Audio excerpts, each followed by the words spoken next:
If you want to join my Discord, there'll be a link in the description, so make sure you join it there. Hey guys, welcome back to this week's tips and tricks video, and today I'm going to show you the best competitive settings. As well as being competitive, they're also going to give you higher FPS and a performance boost. So that's a good thing. So let's go into the first tab, which is the video tab. And you'll notice at the top we have a thing called window mode. You want to set this to full screen. The reason why we set it to full screen is because it has the lowest input lag, and it will make it the biggest screen, and it will just be better in general, give you better FPS. Underneath that, with the display resolution, you're going to set it to the highest number, or your native resolution. This will make it look the smoothest and the clearest.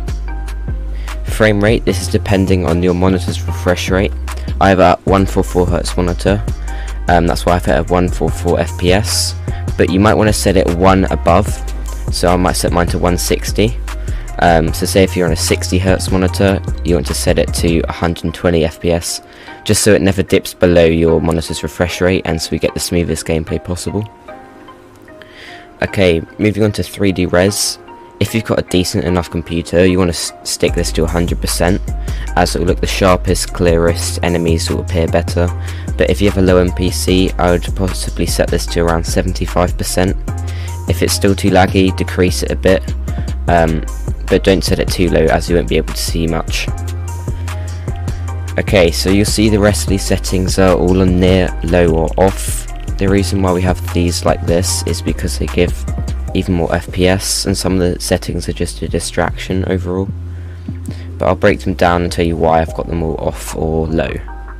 The first one being view distance. We have this on there because it doesn't affect player rendering, it just affects certain objects rendering, which you don't really need to see, and the higher you put it, the more lag you'll get. If you're going to put it on anything apart from there, I put it on medium, but don't go on far or epic, as it is just too laggy to play. Shadows off, make sure it's on off and nothing else, because this really kills your FPS a lot. Everything looks darker, and it's just a distraction in general. That's why you have it off. Same sort of thing with anti-aliasing. The higher you have it, the more FPS you'll drop. It can decrease your FPS by quite a bit. It helps to smooth jagged lines. As you can see with off, the lines look a bit jagged. So turning this on to epic, you can see there's way less jaggedy lines. It looks all smooth. However, the thing is with this, objects in the distance will look quite blurry, which is why I recommend turning it off, and also because of the FPS boost. Moving on to textures, this is another thing that doesn't really affect the game, but it just lags you a little bit. That's why you have it on low. If you're going to put it on anything else, put it on medium again, but don't put it on high or epic, as it's really not noticeable at all, but you can definitely notice the FPS difference. With effects, these sort of get in the way, that's why you have them on low. Also, some of the effects can lag you a bit, which is why you want to have it on low, but the main reason is because some of them get in the way. Post-processing, just keep this on low. All it does is kill FPS and does nothing to the game. VSync. If you have a monitor which has FreeSync or G-Sync, enable that, but make sure VSync is not enabled at all times. No circumstances should you have VSync on.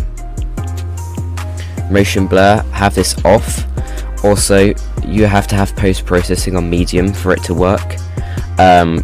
So I just recommend having it off, and moving objects will become unclear and you might not be able to see them easily. Show FPS on, because we want to see how much FPS we're getting, of course. Make sure allow multi-threaded rendering is on as well, as will make all of your cores render the game rather than one core, which will give a substantial FPS increase. Okay, so we're going to move on to the game tab now. Make sure your language is of course the language you speak, and the matchmaking region, set this to the lowest number possible. If you're in doubt, keep it on auto. I will do a sensitivity guide in a later video, so don't worry about these sensitivity values. I'll just keep them on not too high or not too low, but stay tuned for that video. Some of these settings don't matter at all. HUD scale, you can see I've got it on 0.75. That's because if you set it on 1, some of the stuff can get in the way. but don't have it on anything more than 1 as it will block up the screen too much, but don't set it too low because you won't be able to see stuff on your screen. Peripheral lighting, this works with some Logitech, Razer, Corsair keyboards. Mine isn't, so that's why I have it off. Keep the setting on, it's very useful for communicating with teammates. Make sure you have toggle sprint off, but sprint by default on. That means whenever you hold W, you're always going to be sprinting. This is A, going to free up a keybind, B, stop you from having to sprint all the time, and C, you're never going to accidentally not sprint. So that's a great setting to have on there. Tap to search on, this means you don't have to hold to interact or revive people, you only have to tap it once. These next few settings are controller, and I don't play controller, so it's all personal preference, what feels best for you. Turbo building, make sure that is on, because like, why would you not have turbo building on? Turbo delete creative modes on as well, like that's just very useful to have. Auto map change on, of course. Auto open doors I have off, but I have auto pick up weapons on. That means if you and someone else are landing on a gun, then you're going to get it before them. Also just saves you time. Auto sort consumables to right, that's a very useful setting to have on. But the rest of these settings don't really matter, so let's move on to brightness, which also doesn't really matter. I'll keep it on the default value of 0.5. Sound, I have music off. The only reason is because it's a bit of a distraction. I don't really like music on. Make sure your sound quality is high, and make sure your voice chat input is set to your microphone that you're using. If you're not sure, just put it on default. Same thing with your voice chat output, so I'm going to set that to my speakers on my headset right there. Background audio off, just so it's not distracting me while I'm doing other things like desktop use. Voice channel, put it on party, and I'd keep voice chat notifications on. Colorblind mode, this is kind of the new meta right now, having it on deuteranope, and I'll show you a quick video on why you should definitely be using this colorblind mode. As you can see, this is with deuteranope on. You can see everything in the storm is really easy and visible to see.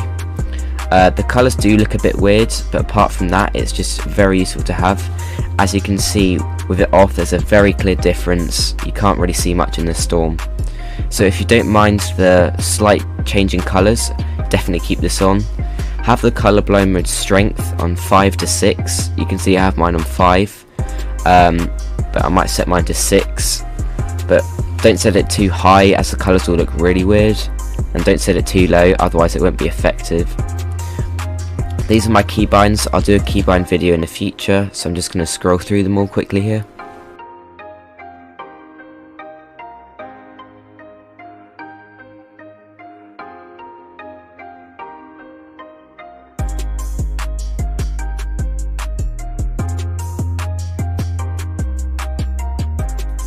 Alright, so thank you for watching this video. If you did find this helpful, make sure you leave a like. I'm sure these settings will help you and give you a competitive advantage in game.